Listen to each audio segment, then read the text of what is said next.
It's funny, isn't it? We're surrounded by, well, endless ways to keep busy. Phones, screens, constant updates. Right, nonstop stimulation, seemingly. Exactly. But somehow, boredom still creeps in.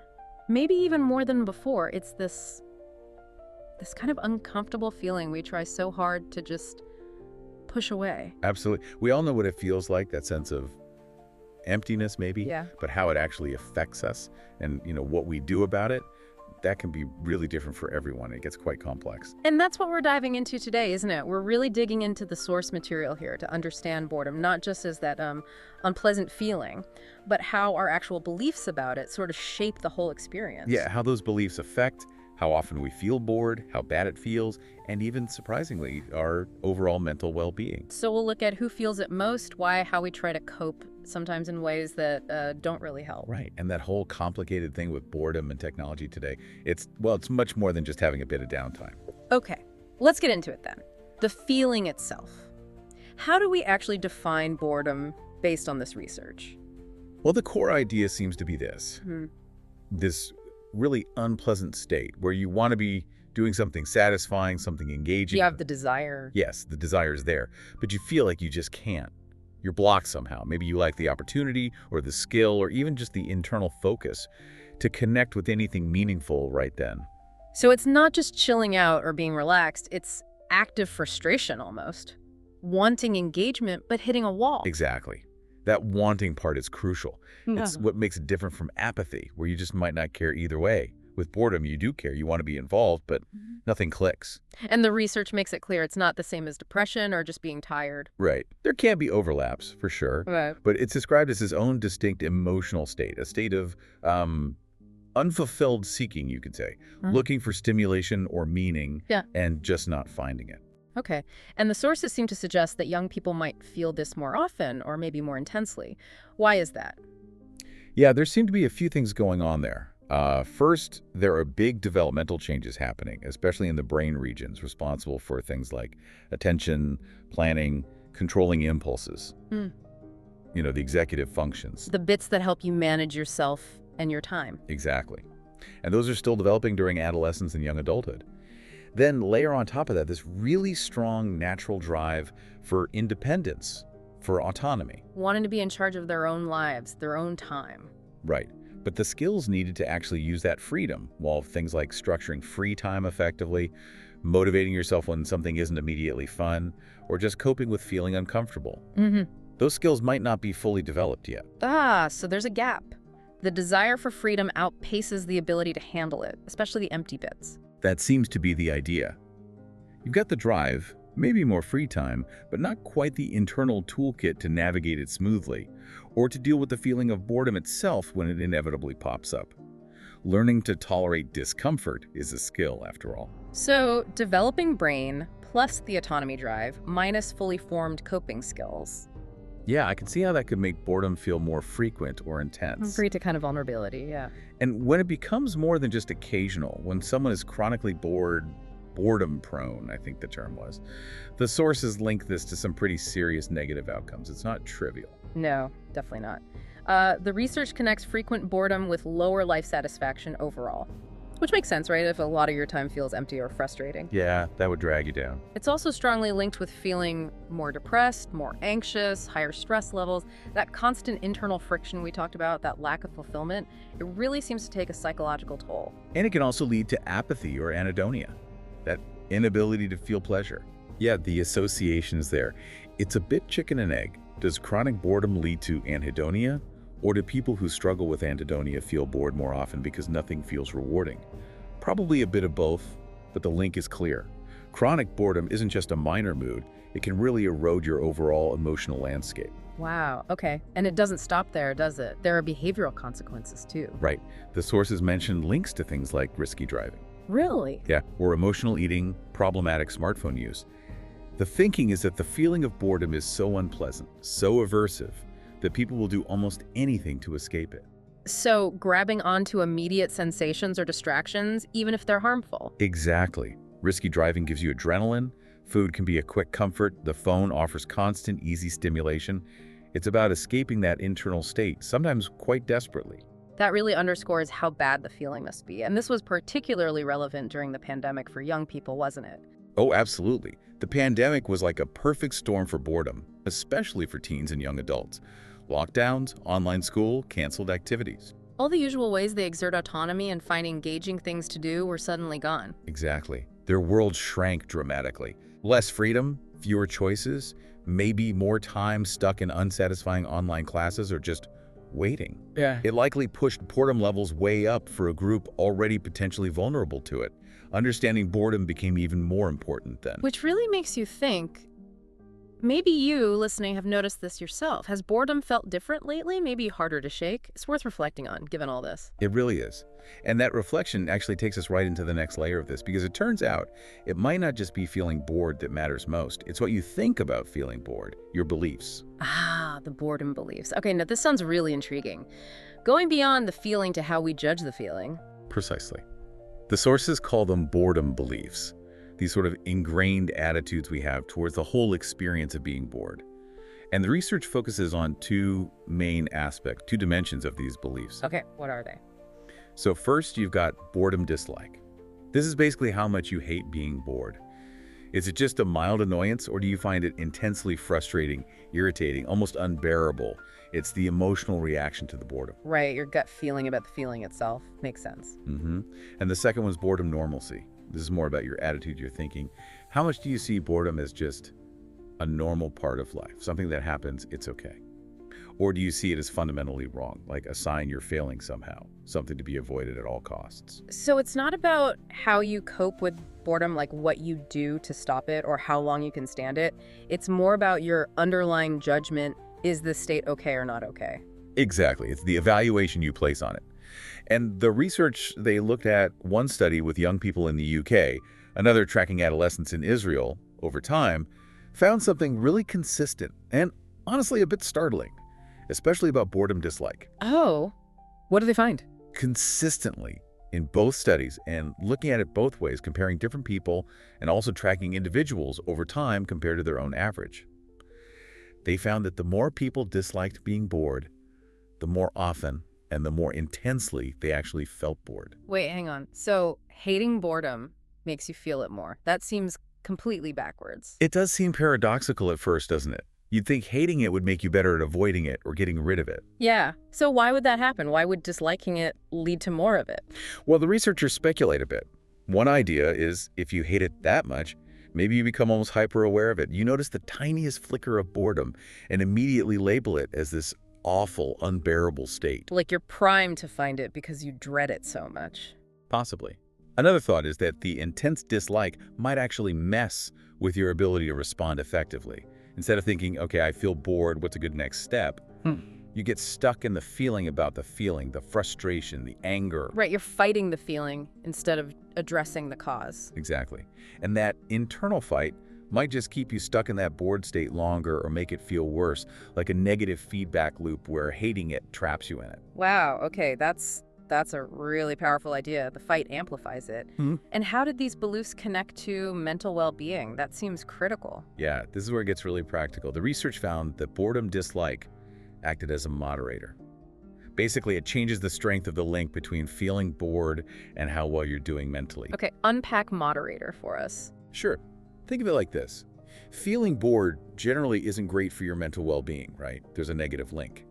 But how strong that negative link is depends on how much you dislike boredom. If you dislike boredom intensely, high boredom dislike, then when you feel bored often, the negative hit to your mental well-being is much bigger. So the same amount of boredom hurts more if you hate being bored. Precisely.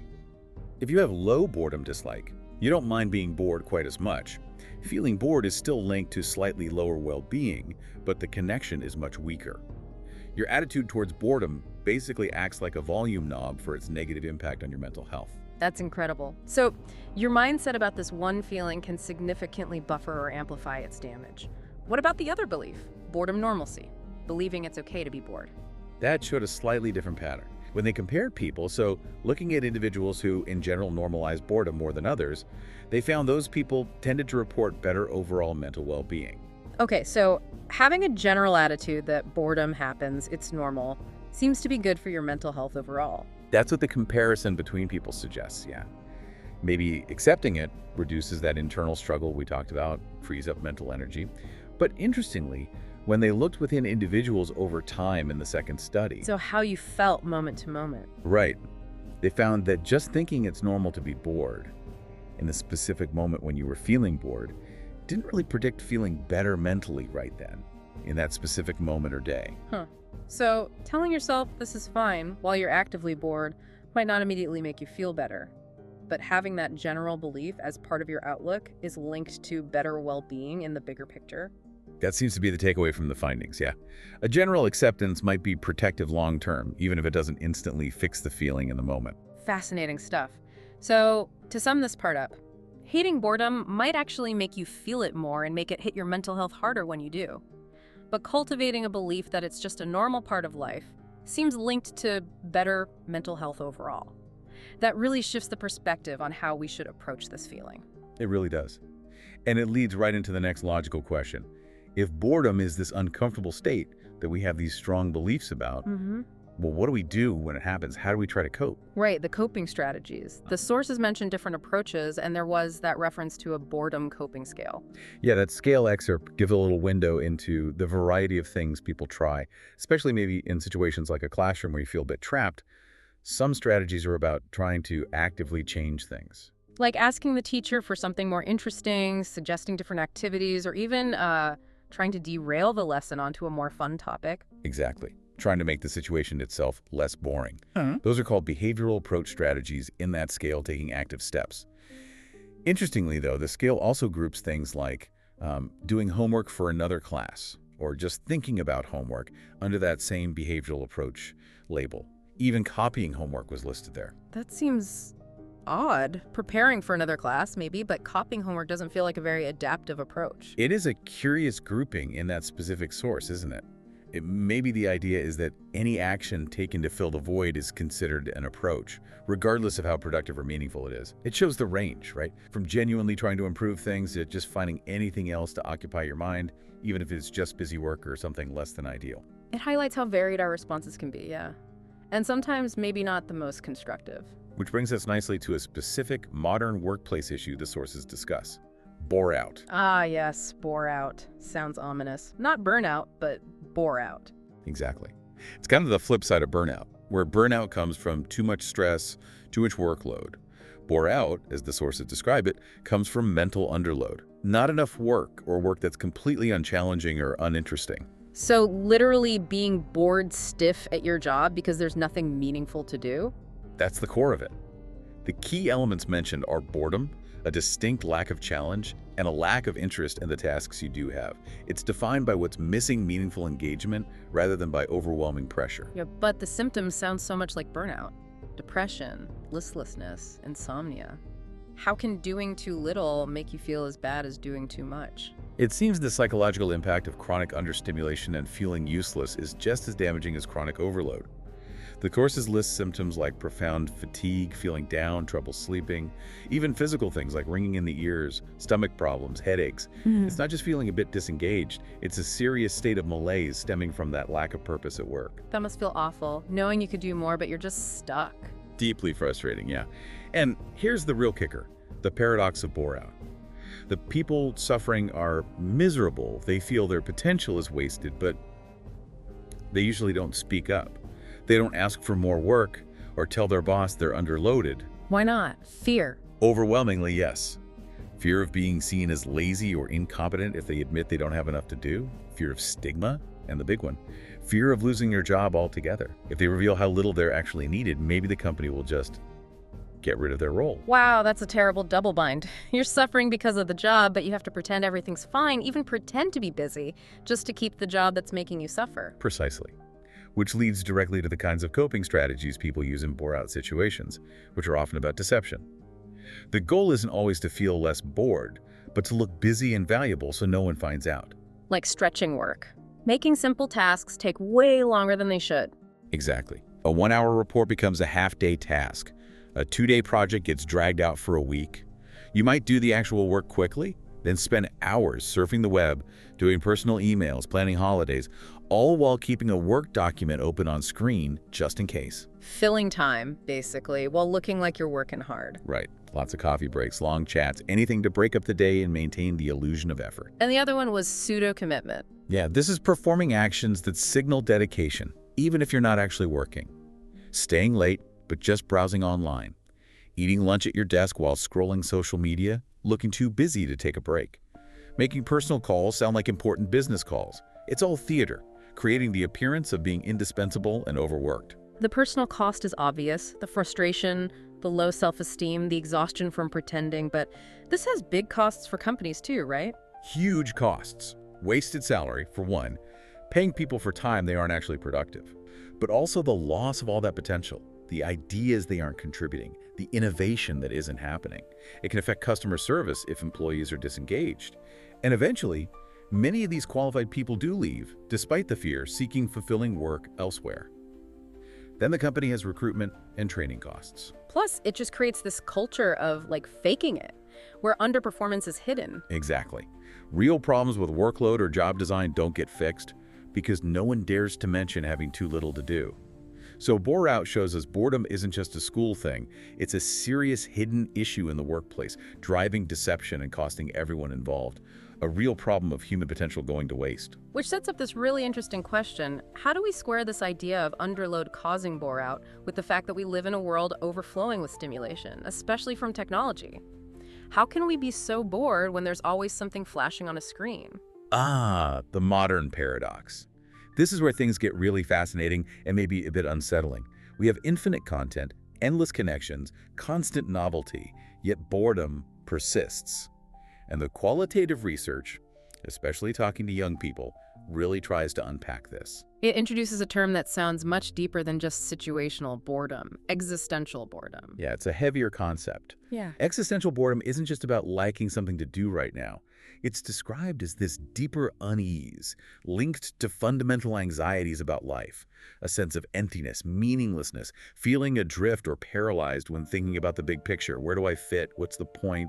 That kind of thing. So less, I'm bored waiting for the bus, and more, a fundamental discomfort with existence itself when you're not distracted. That's a good way to put it. It's a mood, a feeling of detachment from purpose. And the hypothesis that comes out of the sources is that technology, ironically, might actually fuel this kind of boredom, not by failing to entertain us, but by being too good at distracting us, by allowing us to constantly push away those deeper, uncomfortable thoughts and anxieties.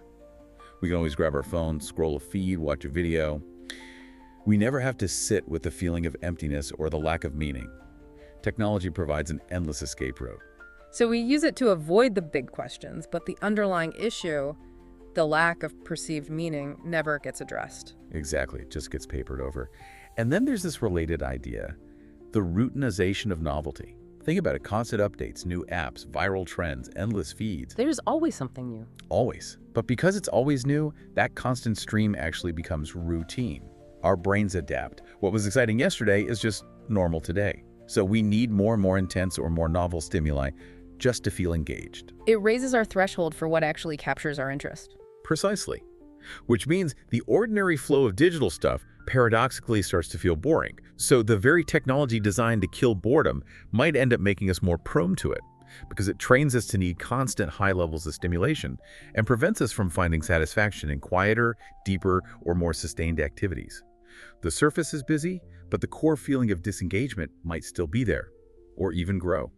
The interviews and the research really brought this to life, didn't they? How young people described using tech. They really did. Yeah. Technology was almost universally seen as the first resort, the automatic way out, the second boredom hit, a reflexive action. Just grab the phone immediately. And what was really striking was this sense that unstructured time, especially time alone with your own thoughts, wasn't seen as valuable, but as a burden, something to be avoided, quickly filled. Like being alone with yourself guarantees boredom, and boredom is intolerable. Yet one person basically said, if you're alone, you're definitely going to feel bored, implying a need for constant external input.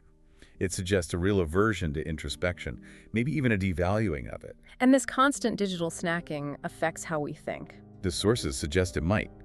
Consuming information in tiny, rapid snippets scrolling headline short clips might make it harder to engage in deep reading, sustain focus, or grappling with complex ideas. We get used to breadth over depth, lots of little things, nothing too demanding. Right, which feeds back into that need for quick hits of novelty. And technology becomes incredibly integrated into identity. Some participants felt their existence was almost inseparable from their devices, calling it a secondary brain. Wow, a secondary brain. That really shows how fundamental it feels. It does, and it's significant if this secondary brain is also the primary tool we use to avoid deeper questions, while simultaneously making us used to superficial engagement. The diagram mentioned tries to map this out. Yeah, it had technology as pastime for situational boredom and technology as existential escape for the deeper kind. Right, on the pastime side, you see things like habituation, getting used to stimuli so they lose impact. Passive thinking, just consuming, not engaging.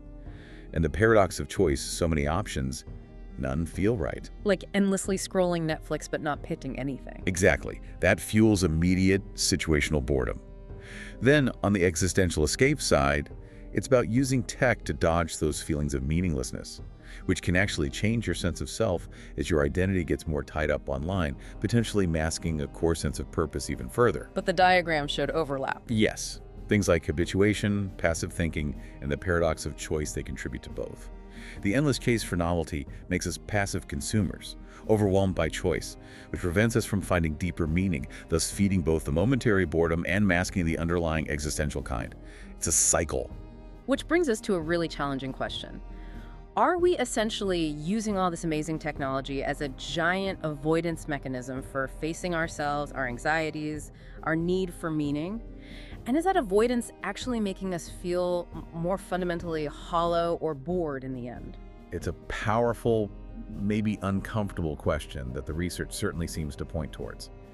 If boredom is trying to tell us something important, and tech lets us constantly ignore the message with easy distraction, we could be stuck in this loop, highly stimulated, but ultimately unfulfilled. Okay, so if boredom isn't just annoying, if it might actually have a purpose, like a signal, Yeah. how do we respond to it better? What can we take away from all this to move forward? Yeah, that idea of boredom as a seeking state, as the sources put it, is key. It's potentially a nudge from our brain saying, hey, this situation isn't working. It's repetitive or meaningless or not challenging enough. So the adaptive thing isn't just to shut off the alarm, but to figure out why it's ringing and what needs to change. Exactly. Listen to the signal. So, for you listening, what does this mean practically? How can we use these insights? Well, those findings about boredom beliefs seem really promising. They do. The fact that beliefs, especially how much we dislike boredom, can change suggests we could potentially intervene, maybe through education. Could we teach people, especially young people, that boredom isn't necessarily bad? That it can be a useful signal, a prompt for creativity or change, not just a sign of failure. And if people could learn to dislike boredom less, to reframe it, the research suggests it wouldn't hit their mental well-being as hard when it does happen. That feels like a concrete benefit. Absolutely. Shifting from aversion to acceptance and understanding, then for bore-out, the workplace issue, the path forward suggested is pretty direct, though maybe difficult. First, analyze the situation honestly. Is it not enough work? Or is the work just not engaging? Understand the root cause. Right. Then, try to find solutions within the company if you can. Talk to your manager, ask for more challenging projects, look for internal moves if that doesn't work or the fear is too great. Then the advice is, ultimately, look for a new job that's a better fit. Pretty much. Find somewhere that offers the right level of challenge and interest. And crucially, get support while you're doing this from friends, family, maybe a career coach or therapist. The stress is real. Definitely need support for that. And finally, for the technology and existential boredom piece. The sources suggest a need to cultivate more internal resources. Spiritual and intellectual resources and training was the phrase. Which sounds a bit abstract. What might that actually involve? Well, it could mean a lot of things. Engaging with philosophy or art that tackles big questions about meaning. Practicing mindfulness to get more comfortable just being with your thoughts without needing immediate distraction. Finding hobbies that provide genuine flow and purpose. Building strong, real-world connections. Maybe therapy to explore those deeper anxieties. So basically, building up an inner life, finding meaning off screen, learning to tolerate quiet contemplation instead of always reaching for the phone. Exactly. Valuing introspection.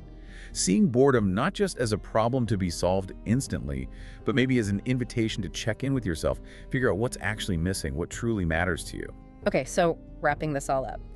We've gone from understanding boredom as this frustrating state of wanting engagement but feeling blocked, especially tough for young people and linked to real downsides. To seeing how our beliefs about boredom, especially hating it, can paradoxically make us feel it more and hurt our well-being more, while accepting it seems protective. We looked at bore out, where workplace underload causes serious issues and leads to people hiding their struggles. And we tackled that huge modern paradox, how constant tech stimulation might actually be feeding a deeper existential boredom by letting us avoid meaning while getting hooked on novelty.